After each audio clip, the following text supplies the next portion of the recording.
with Dr. Shellerine, airing Sunday mornings at 9:45. This is your respite from life to steal away and take care of you. Trauma continuously collides with our faith. Let this 15 minutes be my gift to you as I walk with you on your healing journey. Over the next 15 minutes, we are going to talk about mastery over money, empowerment, nutrition, and trauma. Let's jump right in. Today's topic is money, money, money, money. So listen to these words in Luke 21 1 through 4. This is the amplified version of the Bible. Looking up, he saw the rich people putting their gifts into the treasury, and he saw a poor widow putting into two small copper coins. He said, "Truly I say to you, this poor widow has put in proportionally more than all of them.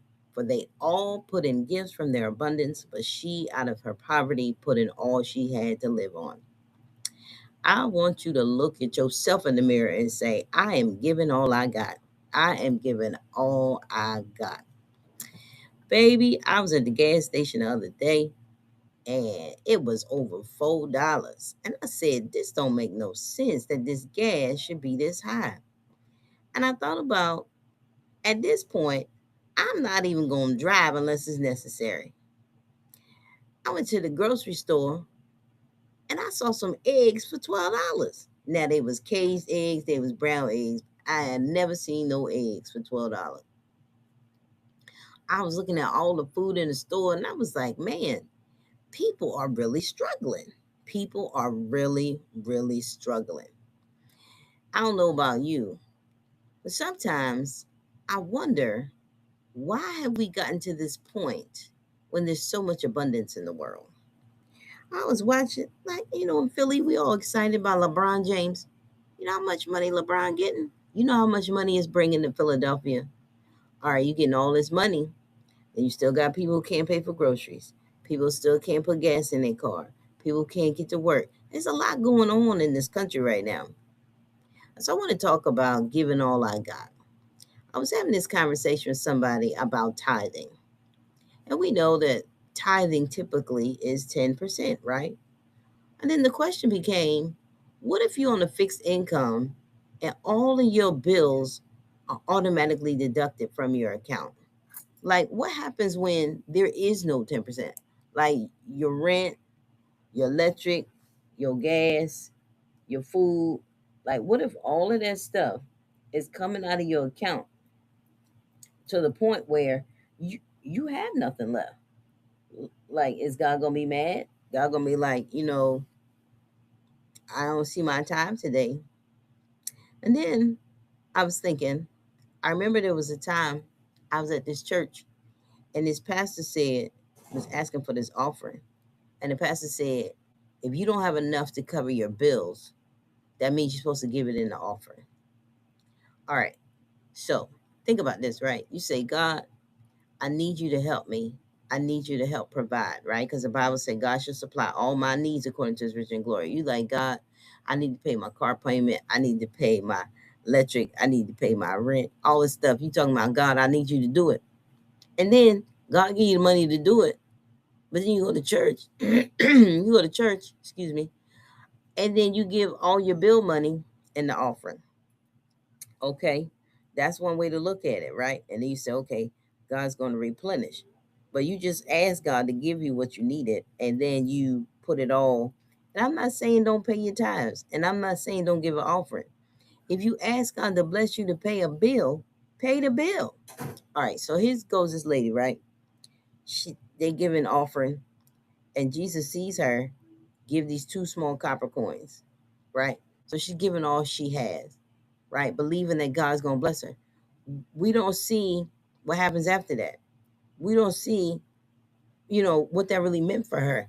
We see the principle of it and we say that's an amazing thing that you give all you got. And so I think about tithing. I think about we tithe our time, our talent, and our substance. So what happens when you don't have the talent? That's what the money was called back in the day. It was called the talent. What happens if you don't have any money? Right? Does that mean that you're not as much of a Christian? You're not as much as a member of the church? Like, let's just talk about it, right? If you got to choose between gas in your car, right? to get to church or watching church online. What does that mean? Does that mean you're less faithful because you say, wait a minute, I got to get to work, so I'm gonna watch this online? What does it mean when you have to choose between $5 in an offering or $5 to get some breakfast? Like, what does that mean? Right? Faith without works is dead. So you can look at this a couple of different ways. You could say by faith, you just might get to church and somebody have breakfast for you free. You just might get to church, put in your $5, and then you hungry. Like, there's other ways to see this. And I'm not saying one way or the other is bad or good or indifferent. All I'm saying is let's look at what's really happening. There are people who are struggling, who have a heart to give and don't have any money. That doesn't make them any less a Christian. It doesn't make them any less a member of the church. If you don't have it, you don't have it. Now, when you have it and you refuse to give it, that's a whole nother thing. That's a whole nother topic. That's a whole nother Sunday at 9:45. I'm talking about the people who have a heart to give and don't have any money. Like this woman, she had a heart to give and gave what she had. And for those of us who are on the spectrum of finances, right? Because there's other ways that you can, you can make money legally, you can make money illegally. It's all about choices. Now, I'm a proponent and I'm an advocate for making money legally, right? And when you get that money, you want to give God your best. You want to give God the fruit of your labor, right? So that you'll be blessed. And what I'm saying is there are people out there who just don't have any other money. I'm telling you, I remember back in the day when I was raising my kids, I was on financial assistance and I had food stamps.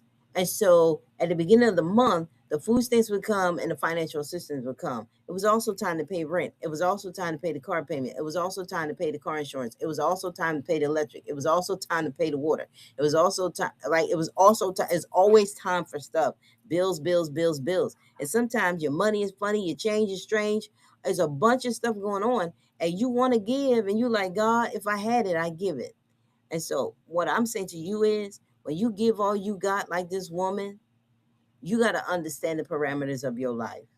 If you're on a fixed income and all your money comes out of your direct deposit, then you say, God, help me figure out a way, right? Because the Bible says God will give you power to get wealth.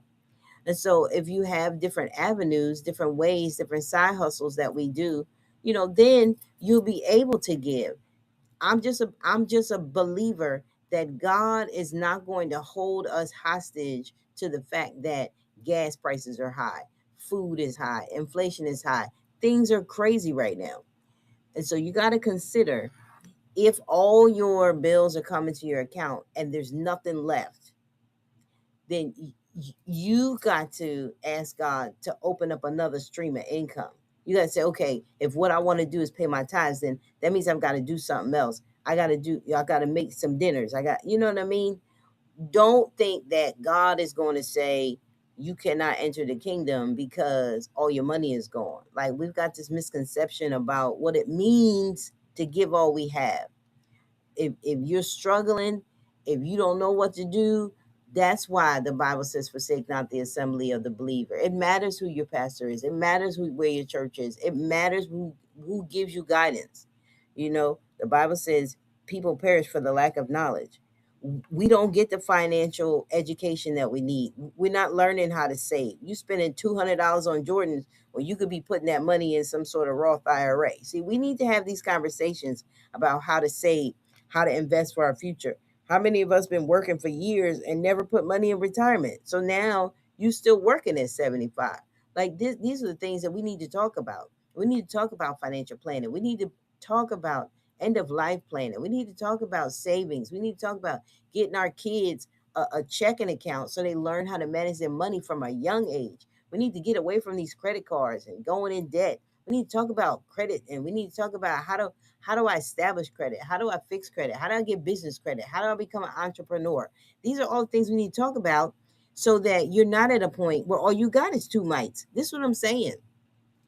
We got to work smart and not hard. We have such an ability. The Bible says God gives us the power to get wealth. That's right. But you also have to do the work, right? You using Chat GPT to do everything else. As Chat GPT, how do I come up with a financial plan for my life? How do I find a side hustle? How do I do residual income? Ask Chat GPT all that stuff. And then you'll be able to say, all right, I could give all I got, right? You can't be a blessing broke. You can't be a blessing broke. And so, what does it mean to look at various streams of income? What does it mean to be an entrepreneur? What does it mean to wake up and God give you an idea and put that idea into place? Let me tell you something. AI is amazing. We have no more excuses why we can't do stuff because a lot of AI is free. So, listen, like this woman, you want to give all you got. And all that getting, get understanding. We want to be able to manage our money in a better way. All right, that's our time for today. I pray something you heard today has blessed you. I would love to hear from you. So go to my website and leave me a message. My website is desakajosflow.com, DESAKAJOSFLO.com. Or you can hit me up on Instagram. I'm Dr. Shellerine. I'm Dr. Shellerine on TikTok, whichever way you want to go. You can Google me. I am Googleable. All right. So until next week, may the love of God hold you. May the peace of God keep you. And may the joy of the Lord keep you in the rough times. So you keep holding on to God's unchanging hand and you tell that devil, get somewhere and sit down.